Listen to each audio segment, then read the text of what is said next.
জামাত ইসলামের সবচেয়ে বড় যে উকিল শিশির মনির, আপনার নাম শুনেছেন, সেই শিশির মনির হাইকোর্টে এবং নির্বাচন কমিশনে প্লিড করেছেন যে ফুটবলের পক্ষে।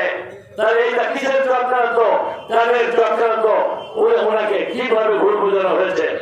উনি সেই আমাদের চেয়ারম্যান সাহেবের কথা মানেন নাই। এরপরেও হাইকমান্ড তাকে বারবার টেলিফোন করেছেন। আমি তাকে জড়িয়ে ধরেছি, বলছি ভাই আসেন একসাথে কাজ করি, রবার্ট স্টাম্পের মতো কাজ করবো। আমি নির্বাচিত হলে আপনি এই এলাকার উন্নয়নের সমস্ত কাজ করবেন, আমি আপনার সহযোগী হিসাবে কাজ করব, সমস্ত দায়িত্ব ক্ষমতা আপনার খাতা আমি দিয়ে দেবো, এও আমি বলেছি। কিন্তু জামাত ইসলাম তাকে কোন ছাড়তে দেয় নাই। তার ওই প্রার্থীরা ফেরত দেওয়ার জন্য তাদের বড় শিশির মনিরকে নিয়োগ করে ব্যবস্থা করে তাকে ফান্ডিং করতেছে, সব রকম ব্যবস্থা করতেছে, আপনারা দেখেছেন। তাই আমি বলবো যে আমার ভাই জনাব আমাদের ইঞ্জিনিয়ার আইব হোসেন বকুল সাহেব আবার ঢাকা থেকে চলে এসেছেন।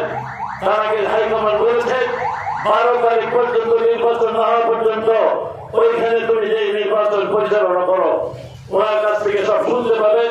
আমি শুধু আপনাদেরকে একটা কথা বলবো, আশাশুনিবাসীর উদ্দেশ্যে, আপনারা শুনেছেন কালীগঞ্জ উপকার, কাজী উন্নয়নের উপকার 54 বছরের মধ্যে এই বাংলাদেশ জাতীয়তাবাদী দল এই আশাশুনিতে কখনো জিততে পারে নাই বলে, নির্বাচিত হতে পারে নাই বলে, আপনারা বাংলাদেশ জাতীয়তাবাদী দলকে ভোট দেন নাই বলে আজকে বাংলাদেশের 468 উপজেলার মধ্যে সবচেয়ে বেশি পিছিয়ে আছে এবং অনুন্নত এই উপজেলা।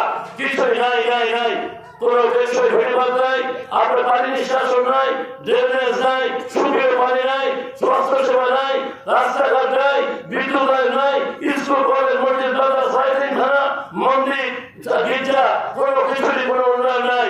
অপরিকল্পিত একটি উপজেলা শহর। এই এলাকাকে উন্নয়ন করার জন্য আমি আপনাদেরকে কথা দিচ্ছি, অবশ্যই কালীগঞ্জ যে উন্নয়ন করেছিলাম তার চেয়ে অনেক বেশি 10 গুণ উন্নয়ন আপনাদের করে আমি উপহার দিব। এই কথা বলে আমি আমার সংক্ষিপ্ত আলোচনা শেষ করছি। আল্লাহ হাফিজ।